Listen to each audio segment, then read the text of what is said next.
त्यानंतर राज्यामध्ये सगळ्या वादळी मारतो. परत धनंजय मुंडे यांचा राजीनामा झाला आहे. नैतिकतेच्या दृष्टीने राजीनामा मुख्यमंत्री म्हणतायत, पण धनंजय मुंडे म्हणतात की वैद्यकीय कारणास्तव राजीनामा दिला. या राजीनामाकडे कशा पद्धतीने बघता आणि संतोष देशमुख यांच्या एकूण हत्याकांडाबद्दल आपलं काय? बघा, हा राजीनामा खूप उशिरा आला. एकतर आधीच झाला पाहिजे होता. म्हणजे काल ABP माझाच्या हाती काही फोटोज आणि स्लाईड झाल्या आणि त्याच्यानंतर ही वेळ त्यांच्यावर आली. ही अतिशय क्रूर पद्धतीत हत्या करण्यात आली. आम्ही सगळे गेलेलो त्या ठिकाणी.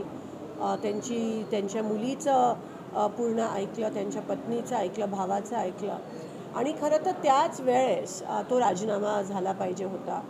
पण अतिशय निगरगट्ट अशी हे सरकार आहे आणि जे आपण बघतोय व्हिडिओ काढून कोणातरी दाखवला जातो आहे, तर ते नेमके कोण होते ज्यांना दाखवला गेला तो व्हिडिओ आणि कोणाच्या ऑर्डरनी ते करण्यात आलं.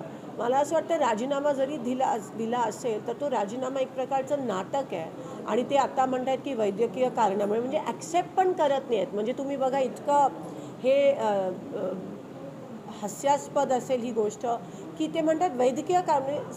थोडंसं जर कोणाला कॉन्शियन्स असेल तर ते म्हणतील की मी ह्याची जबाबदारी घेतो, कारण का हे जग जाहीर आहे की कोणी हे करायला लावलं, कोणाचे ऑर्डर्स होता, तो कोणाचा माणूस होता. आणि एवढंच नाही, पण ह्यांचं नाव आरोपी म्हणून पण आलं पाहिजे अशी आमची मागणी आहे. ह्याच्यावर कारवाई झाली पाहिजे, खास करून या मंत्र्यांवर कारवाई झाली पाहिजे की नेमकं हे कसं झालं आणि कशामुळे झालं हे खोलपर्यंत गेलं पाहिजे. ह्यांना कोणीही पाठीशी घालण्याची गरज नाही आहे, जी आपल्याला दिसून येत आहे.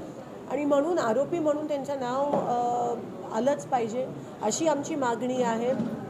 जबाबदारी, नैतिक जबाबदारी घेऊन तो राजीनामा झाला पाहिजे होता आणि आरोपी म्हणून त्यांचं नाव येणं हे गरजेचं आहे. आमदारकीचा राजीनामा देखील काही लोक मागतायत आता, कारण फक्त मंत्रिपदाचा राजीनामा दिला असं आमदारकीचा राजीनामा सह आरोपी देखील झाले.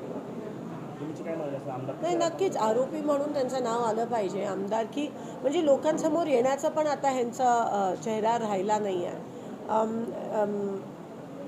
आणि राजीनामा देऊन परत 6 महिन्यानंतर ह्यांना परत मंत्रिपद मिळण्याची शक्यता आहे, कारण का हे सरकार दाखवण्यापुरतीच हे सगळे नाटक करेल आणि त्याच्यानंतर पुन्हा एकदा काही निष्पन्न झालं नाही म्हणून स्टेटमेंट देईल.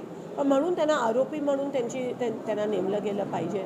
आणि स्वारगेटचा विषय असेल, हा विषय असेल, मस्साजोगचा विषय असेल, सगळीकडे आपल्याला हे होताना दिसत आहे. काय चाललं आहे महाराष्ट्रात, म्हणजे कायदा सुव्यवस्था राहिलाच नाही आहे. हे फक्त सत्तेसाठी हे हपापलेत. आणि जेव्हा महाराष्ट्राचा विषय येतो, महाराष्ट्राच्या प्रत्येक व्यक्तीच्या सुरक्षेचा विषय येतो, तेव्हा सगळे हात वर करत असतील तर महाराष्ट्र नेमकं कुठे जातो?